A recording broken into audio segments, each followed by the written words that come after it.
Good afternoon, welcome back to another podcast. It is Off the Woodwork, podcast number 14, done by City University of London students. Good morning or good afternoon. Yeah, that shows the 2 hours that we just had. Episode number 14. We'll start, I think, should we start with Storm Kira quickly? Yeah, please. What did it do for you? Not much. I stocked up on snacks on Saturday, so I Classic British. wouldn't have to leave the house on Sunday. Watched some Premier League and some rugby on Sunday. It was a very interesting day, snacking and sports. Yeah, I'll be honest, I didn't leave the house much either, but when I had to travel home, it was on the Greater Anglia line, and my line's kind of notorious for having a lot of delays, but it was it was completely smooth. I got home, I got from my door to where I live in London in 3 hours, which is about the normal time. So, the storm didn't really do a lot for me. But it did a bit for the football, didn't it? It did Too much at Manchester City. Yeah. I'm not surprised. I saw the weather on Twitter. There was some sports presenters tweeting before the game that the game was cancelled. The weather looked absolutely horrible. It was all over the country, wasn't it?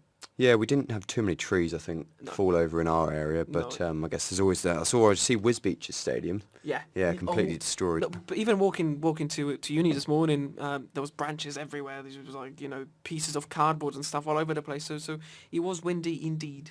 Yes, hopefully the storm, I think it's still a bit windy today, isn't it? But Yeah. The storm has mostly passed.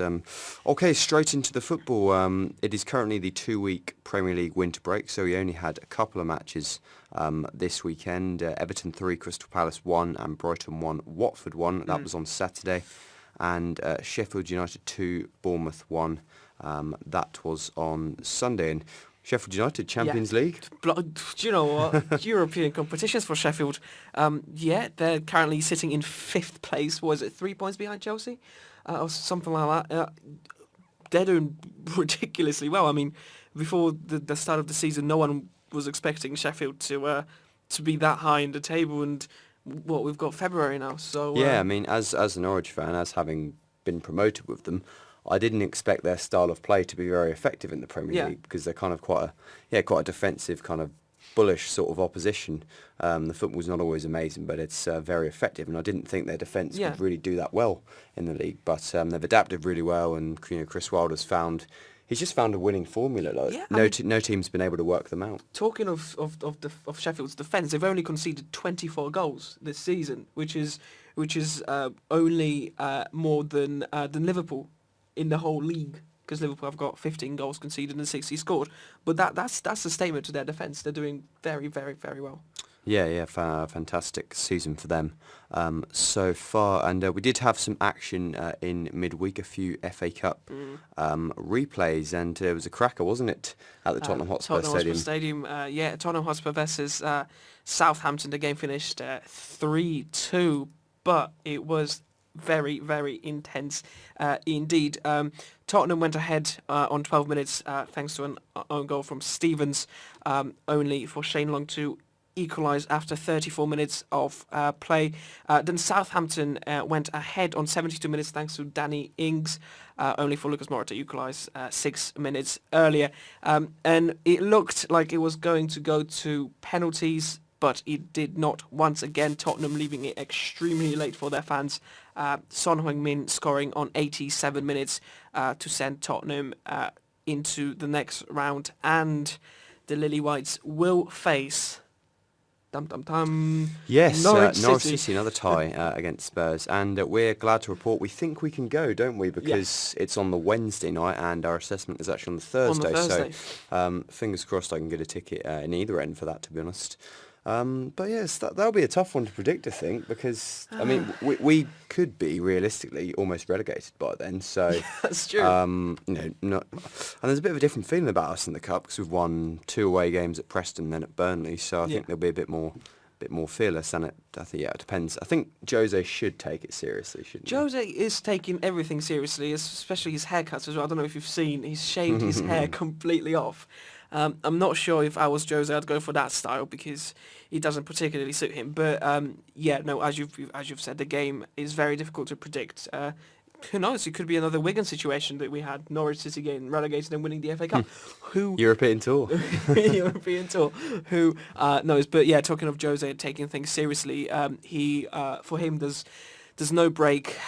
He's left for Germany to scout the game between Bayern Munich and RB Leipzig, which finished 0-0. Very, very interesting game because RB Leipzig and Bayern Munich both at the top of Bundesliga. RB Leipzig just a point behind the reigning German champions. The Championship, the top six, I have to say, after this weekend, after West Brom and Leeds looked pretty much clear and home sailing at Christmas, it's been an astonishing comeback really from the likes of Brentford, Fulham and Nottingham Forest. The big result this weekend being Nottingham Forest beating Leeds 2-0 at the City Ground, and then West Brom following that up on the Sunday to beat Millwall away at the Den, and that means 59 points for West Brom, and I believe Leeds, is it they're level on points now, second and third? They're second and third level on points. That's that, Sam. But talking of Leeds, the question on everyone's mouths again is it going to happen again?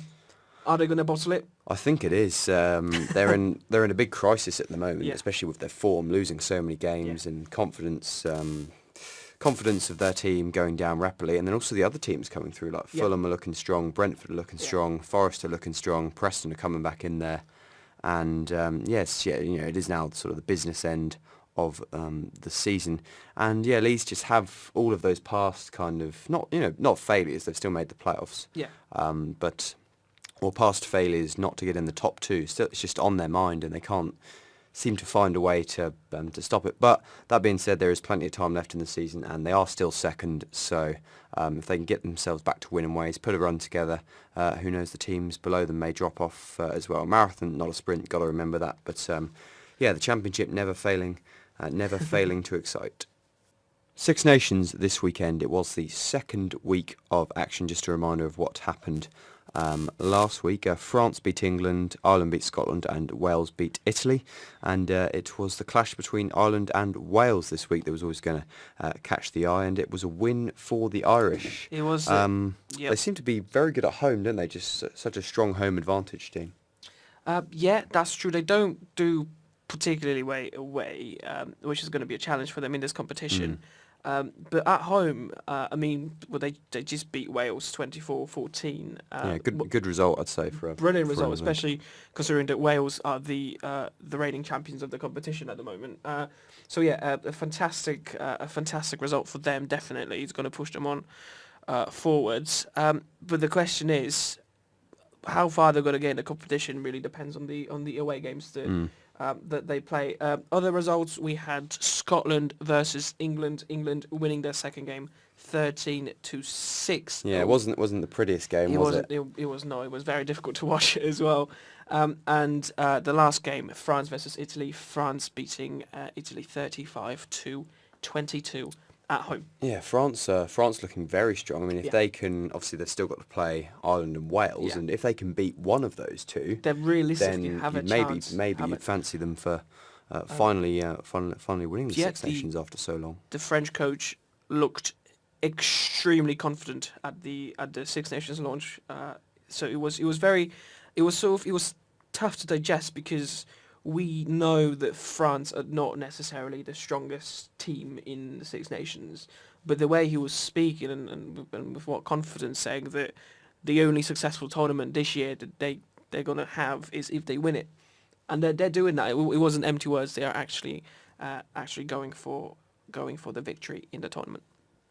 Yes, very good. There is a break coming up in the Six Nations, so yes, that resumes in a couple of weeks. A couple of weeks' time. Okay, over to our cricket. A fair bit to get into this week, starting with South Africa and England. The one-day international series taken place over the last week or so. And only 2 of the 3 ODIs were completed after the second one was called off due to the weather. And the Proteas, they won the first match at Newlands, fairly comfortable thanks to a solid bowling performance and then batting innings from Quinton de Kock. They chased England's total in the 48th over. In the third match at Johannesburg, the roles were reversed. That was England bowled first, and it was a strong performance from the spin duo of Moeen Ali and Adil Rashid, and South Africa could only manage 256 after starting strongly. The run chase was looking very comfortable. Roy and Bairstow got England off to a flyer, although they then fell in quick succession, and that meant England did wobble a bit. They were, I think, 5 down when they passed the 200 mark, and then lost a couple more wickets and eventually got over the line with just 2 wickets to spare, so it did get a bit nervous at the end, but it was still to draw the series, and yeah, unfortunately that second one was called off due to the weather. And the Big Bash T20 League in Australia, that's come to an end now after the Sydney Sixers lifted the title, beating the Melbourne Stars in what was, to be honest, a pretty low-key ending to the tournament. The match was reduced to 12 overs a side after the wet weather hampered proceedings. But yeah, there was no reserve day for this, which is quite strange. I mean, you'd have thought for such a big tournament, if there were chances of rain, they'd maybe have a reserve day, but no. The Sixers batted first. They made 120 odd from their overs, thanks to a half century from Philippe. The Stars' reply was pretty feeble, to be honest, and they did not manage anywhere near that total.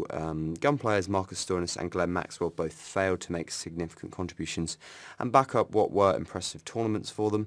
And yeah, they'll feel very disappointed after such an excellent campaign, where I think they won 11 of their 14 matches, and they did win the league, but they couldn't quite put the icing on the cake at the end there. Next up, the Under-19 Cricket World Cup. So haven't talked about that at all on the podcast, and that's been going on also in South Africa over the past few weeks. You know what, Chris? When I'm reading some of these things over the past few weeks... Yeah, it's just shorthand in your head, isn't it? Over the past few weeks. Oh, dear. Oh, yeah, the format of this is the same as the standard men's and women's Cricket World Cup, 50 overs a side, and the matches all played and completed on the day. There were 4 separate groups in the tournament, with 2 qualifying from each one for the knockout stages. India won Group A, West Indies won Group B, Bangladesh won Group C, and Afghanistan won Group D. England finished 3rd in their group, unfortunately, but they still entered the Plate League, which was the section for all the teams that finished 3rd and 4th, which was essentially the same as the knockout stages for the top 2 teams. The final was between defending champions India and Bangladesh, and it was a victory for Bangladesh as they chased down India's 177 in what was a very ineffective match in the end. They were 102 for 6, and victory was looking unlikely, but captain Akbar Ali, he saw them home to spark jubilant celebrations. Fantastic win for Bangladesh. And the final standings after the tournament concluded on Sunday. Bangladesh the winners, India runners-up, Pakistan 3rd place, and then it goes New Zealand, West Indies, Australia, Afghanistan, South Africa, and that's the top 8. And then England, Sri Lanka, Zimbabwe, Scotland, Canada, UAE, Nigeria and Japan. That was effectively the second top 8. So yeah, an interesting tournament. That was, and probably something I definitely want to follow a bit more in the future. Most of the games were on TV, but because we had all the other series going on at the same time, it was hard to sort of really get into it and watch enough matches. But yeah, definitely something I'll you never know, maybe look to cover in the future. The Premier League darts began this week, and it was week 1 in Aberdeen on Thursday night. The format of the tournament, if you don't know, is a league with 9 consistent players plus 1 challenger at each venue. After 1 round robin of fixtures, 1 player will drop out before the rest compete for a place in the top 4, and those who make it will play in the semi-finals of the tournament at the O2 in May. There's also the final on the same night, so they'll have a chance of winning the entire tournament, and there's also a separate prize for someone who wins the league, a bit more prize money. And it's best of 12 legs in each game, and all results are possible, so yes, there can be 6-all draws, and you do see quite a few of them, especially in this format, as it's only 12 legs. If each player holds the throw 6 times, then it's going to be 6-all. And night 1 saw wins for Glenn Durrant, Michael Van Gogh, Gary Anderson and Nathan Aspinall. Aspinall beat the challenger and Scottish fan favourite John Henderson. Aspinall also backed up that with a Players' Championship victory yesterday. It was amazing. I think he averaged 117 against Peter Wright and then had a 9-darter as well. So the Asp in the form... in the form of his life at the moment, and looking pretty good to potentially defend his UK Open title in less than a month's time. The other game was between Gerwyn Price and Rob Cross, who battled out a 6-all draw. The Premier League, something I've been to twice, and I think quite a sort of good event for just for darts because it's sort of on every week, isn't it? And Yeah. I think it's much more kind to players in the fact that it's a league format, so you're kind of guaranteed to play. You're guaranteed to play nine games effectively before you are eliminated, and it's good for prize money and good to sort of keep darts on the TV as well at the same time. Okay, preview section. So not too many other sports for us to talk about this week. The Premier League returns for Norwich City and Tottenham next Saturday and Sunday. Norwich have, well, a bit of a tough game, let's just say. Liverpool Saturday 5:30 on TV, and I'm not actually travelling back for the game this week due to engineering works and the trains being all over the place. But I will watch that one in the Old Red Lion pub. In Angel, that's the Norwich City London Capital Canaries pub. So yeah, if you're a Norwich fan in London and you want someone to watch the game, definitely come there. Always a fantastic atmosphere, and yeah, enjoy. I had a lot of good days there last season during that championship campaign.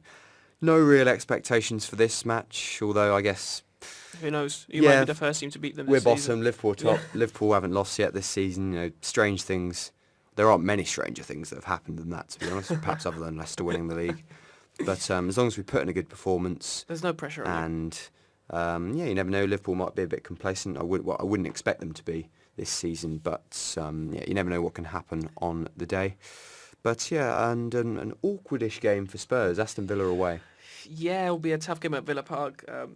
Villa fighting relegation this season, sitting in 17th place at the moment, only 1 point above the relegation zone. It'll be a tough one. It always is at Villa Park. Aston Villa, if they turn up, they can put in a very good performance, especially having players like Jack Grealish who can just turn the switch on and just cause absolute havoc in midfield. So it'll be a tough one. But if Spurs win, we'll move above Sheffield United to 5th place in the table. Six Nations, as I said, it is a week off for all of our teams this week. France topping the table at the moment. And any early predictions then? Obviously it's hard to tell as England haven't played Ireland yet. That would be one of the big games. Yeah. And then France need to play Wales. Yeah. But do you fancy the French to bring a surprise? Do you know what?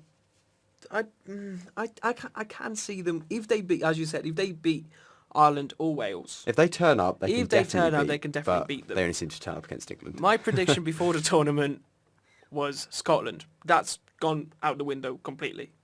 So yeah, they've had chances in both the games. Like against Ireland, they had that try that should have been, but it was a bad mistake from the attacker. They looked quite confident before the start of Six Nations, but something happened, and I don't know what it is. But they're out of it. So I do fancy the French. If they do turn up, it's theirs for the taking. South Africa and England's tour is still going on. Of course, it's been going on for a month and a half now, but us cricket fans are not complaining. And the T20 series, that begins on Friday with the first match. India and New Zealand's contests continue, as well as the Test series between Pakistan and Bangladesh, which I'll be talking about next week. The Premier League Darts Night 2, that takes place in Nottingham on Thursday, where Fallon Sherrock, the Queen of the Palace, as known after that fantastic World Championship campaign, she is the challenger and will play Glenn Durrant in that one. Also got some championship action this week, couple of big games. Brentford against Leeds Tuesday night at 7:45. So lots happening at the top of the championship table. That's it for another podcast then from this week. I hope you guys are still enjoying it. And yes, we'll be looking for more of the same next week and maybe put a few different sports in there as well. And just a final little mention, me and Chris are working on a video package for one of our assignments and looking to speak to anybody who lives in London who uses or has used in the past an electric car. Yes, we're doing an assignment and a news piece based on that. So yeah, if you'd be interested in talking to us, please get in touch by either YouTube or send me a message on social media. And looking for anyone who's used has used one of them. But apart from that, it's goodbye for another week.